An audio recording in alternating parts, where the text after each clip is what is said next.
Hello दोस्तों, कैसे हो आप सभी। आई होप आप सभी बहुत अच्छे हो। तो दोस्तों, हम लोगों ने अभी तक का जो क्लास 10 का मैथ था उसमें से थ्योरी के टॉपिक्स किए थे और उसमें से जो कुछ इंपॉर्टेंट मैथ्स आ रहे थे उसे भी डिस्कस किया है। ठीक है, और आज भी डिस्कस करेंगे चैप्टर 1 का ही। ठीक है, चैप्टर 1 में एक टॉपिक आता है जो कि 2 मार्क्स का क्वेश्चन से पूछा जाता है। ठीक है, थोड़ा सा कैलकुलेशंस उसमें है, लेकिन कैलकुलेशन नहीं है, थ्योरी वगैरह जो है, स्टेटमेंट है, वही उसमें थोड़ा सा बच्चों को लेंदी लगता है। क्यों? क्योंकि भाई 2 मार्क्स का क्वेश्चन है और जो स्टेटमेंट है वही मतलब कुछ ज्यादा ही हो जाता है, इस वजह से वो बहुत ज्यादा लेंदी लगता है। ठीक है, लेकिन मार्क्स तो लेना है तो उसे डिस्कस करना है। ठीक है, तो उसे हम लोग क्या किए हैं, थोड़ा शॉर्ट्स करके मैं कोशिश किया हूं समझाने का। ठीक है, तो आप लोग इसे देखेंगे जरूर। ठीक है, टॉपिक का नाम होता है उसमें कि कोई डिजिट दिया जाएगा रहेगा रूट में। ठीक है, और बोला जाए कि सिद्ध कीजिए कि ये संख्या एक अपरिमेय संख्या है। हालांकि वो संख्या अपरिमेय होता है, फिर भी उसको प्रूफ करना पड़ता है। कि इसको प्रूफ करना होता है कि हाँ ये आपको सिद्ध करना है कि एक अपरिमेय संख्या है। ठीक है, जैसे मैंने यहाँ पे क्वेश्चन दे रखा है ना, सिद्ध कीजिए कि √3, सिद्ध कीजिए कि √3 एक अपरिमेय संख्या है, यानी कि प्रूफ करना है कि √3 एक इरेशनल नंबर है। समझा रही बात। अब आप लोग देखोगे कि भैया आपने थ्योरी में बताया था कि हाँ √3 जो है, √2, ये सब रूट वाले जो नंबर है ये अपरिमेय संख्या होते हैं। तो फिर यहां सिद्ध करने के लिए क्यों बोल रहा है? क्योंकि बाबू मैथ्स है ना, क्योंकि ये मैथ्स है, तो यहाँ पे जो आपके लिए वास्तविकता में है उसको भी प्रूफ करना पड़ेगा, है ना। ठीक है, तो इससे ज्यादा चाप लेकर के नहीं पढ़ेंगे, बड़े मस्ती के साथ पढ़ेंगे। ठीक है, और इसमें 2-3 ही टॉपिक है, 2-3 जो ही मैथ्स बनेगा, ज्यादा नहीं बनेगा। ठीक है, तो थोड़ा थोड़ा आप लोग इसे 1-2 बार प्रैक्टिस कर लेंगे ना तो आपके जहन में आ जाएगा। ठीक है, तो डरने की बात नहीं है। ठीक है, जैसे सपोज एक क्रिमिनल है, ठीक है, और एक जो है जज है, वकील है। ठीक है, तो जो क्रिमिनल है उसको क्या करना पड़ता है, जज के सामने प्रूफ करना पड़ता है कि हाँ भाई वो क्रिमिनल है, उसने क्राइम किया है ना, या फिर वो दोषी है। हर कोई को पता होता है कि हाँ भाई ये दोषी है, लेकिन जज के सामने क्या करना पड़ता है, ये प्रूफ करना पड़ता है ना कि हाँ भाई ये जो शख्स है ये क्या है, दोषी है। जज को भी पता है कि ये दोषी है, लेकिन उसको स्टेटमेंट के जरिए, सबूत के जरिए ये दिखाना पड़ता है कि हाँ ये दोषी है। तो उसी तरह से यहाँ पे √3 एक अपरिमेय संख्या है, लेकिन आपको कुछ तथ्यों को देना पड़ेगा और फिर आपको प्रूफ करना पड़ेगा कि हाँ ये क्या है, अपरिमेय संख्या है। ठीक है, तो इसीलिए इसको पूछा गया है ना। तो जब कोई क्रिमिनल होता है तो उसको पता है हाँ भाई ये क्रिमिनल है क्योंकि इसने ऐसा क्राइम किया है, ये उस क्राइम सीन पे मौजूद था, इसके फिंगरप्रिंट्स मिले, ये सब मतलब कि बताया जाता है ना। और जो उसका डिफेंडर होता है क्रिमिनल का, 2 वकील होते हैं ना, एक होता है जो क्रिमिनल के अपोजिट साइड से लड़ता है और एक होता है जो क्रिमिनल को बचाने के लिए लड़ता है ना। तो दोनों में बहस होती है, बोलते हैं नहीं ये तो वहां पे था तो उससे क्या सिद्ध हो जाता है, इसके फिंगरप्रिंट्स वहां मिलते हैं तो उससे क्या सिद्ध हो जाता है, मतलब ऐसा करके बोलते हैं। तो उसमें से क्या होता है कि जो बात वास्तविकता रहती है वो जज साहब को सामने सुनाया जाता है, तो फिर पता चलता है कि हाँ भाई ये क्रिमिनल है कि नहीं है। उसके बाद जज अपना स्टेटमेंट देता है ना।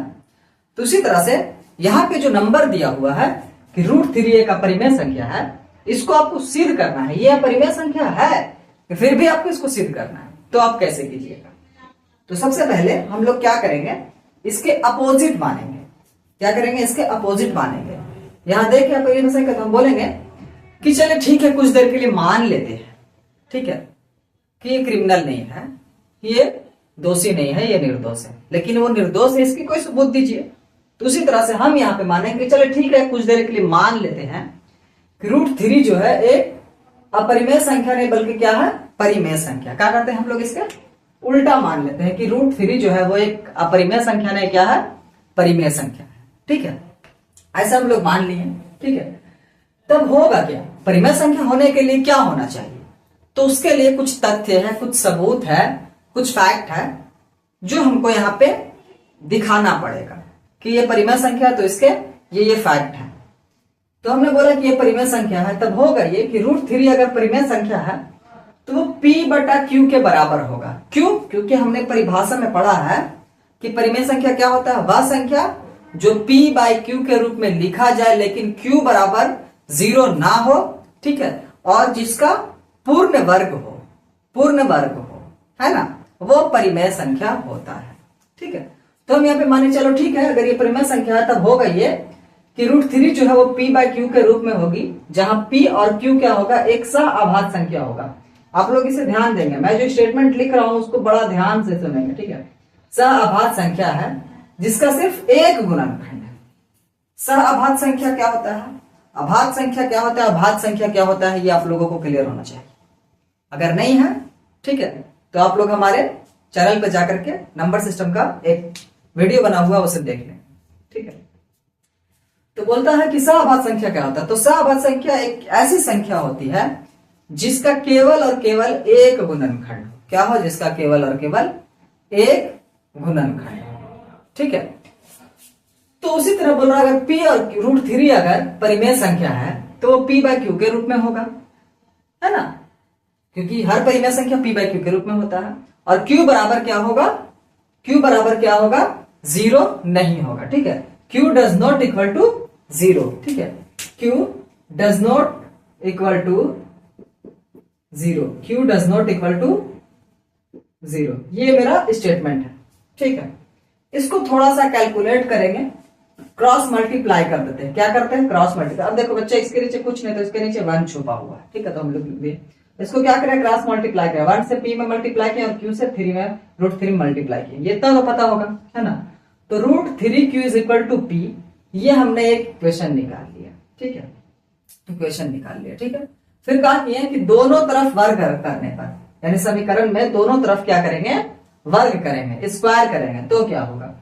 तो जब हमने इसका स्क्वायर किया √3Q² is equal to P², तो हुआ ये कि स्क्वायर से √3 कट गया। ये कैसे कटा, देखो √3 का स्क्वायर का मतलब है √3 इंटू √3, है ना। इसको ऐसे लिखेगा 3 इंटू 3 यानी कि 9, और 9 का वर्ग क्या होता है, 3।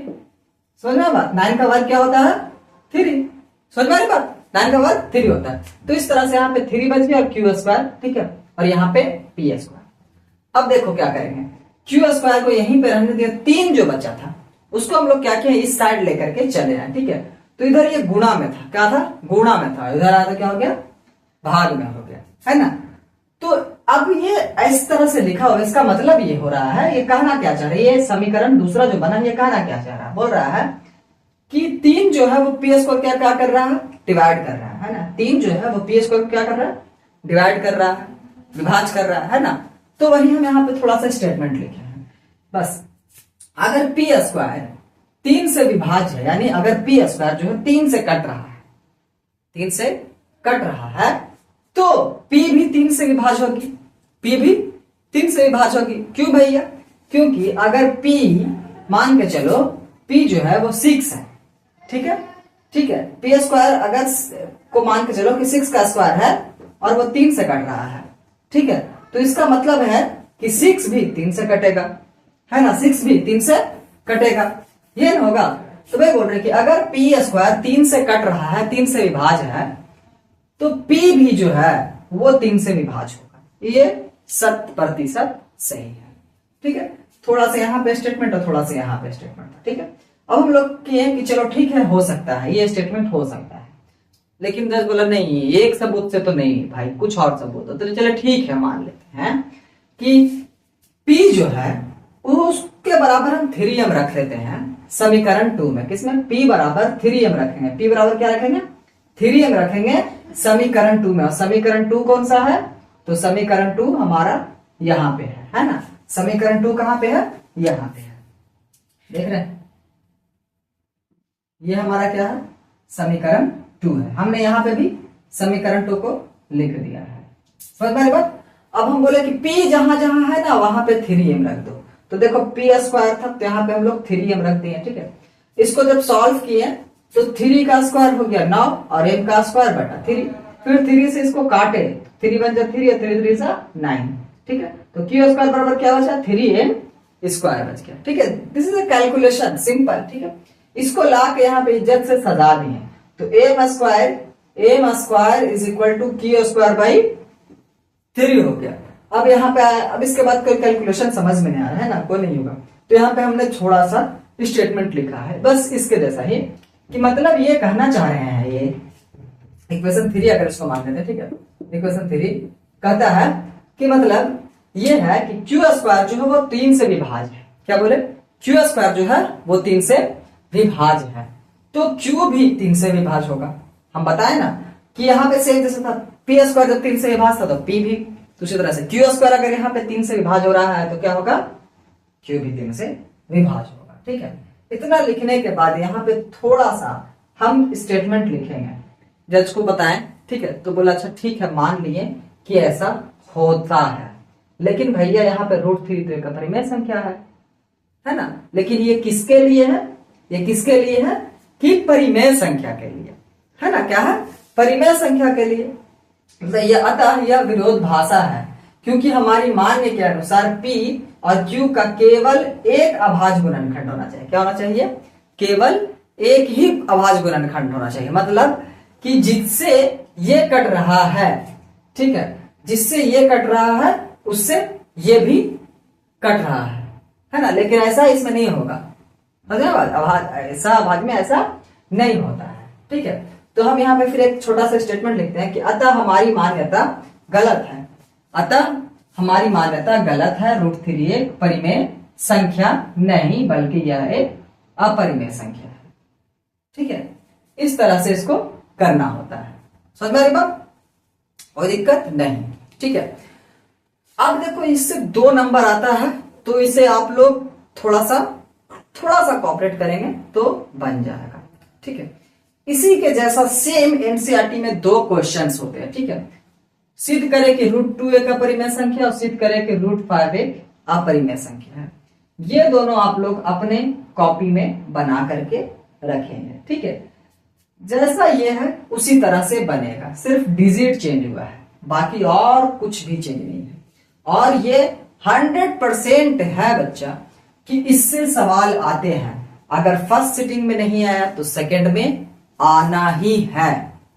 अगर आपको जरा सा भी डाउट है तो आप प्रीवियस ईयर क्वेश्चन जाइए, 2 मार्क्स वाले क्वेश्चंस में देखिएगा, पहला या फिर दूसरा क्वेश्चन जो होगा वो ये रहेगा ही रहेगा, ठीक है। कि सिद्ध कीजिए कि √2 √3 √5 एक अपरिमेय संख्या, ठीक है।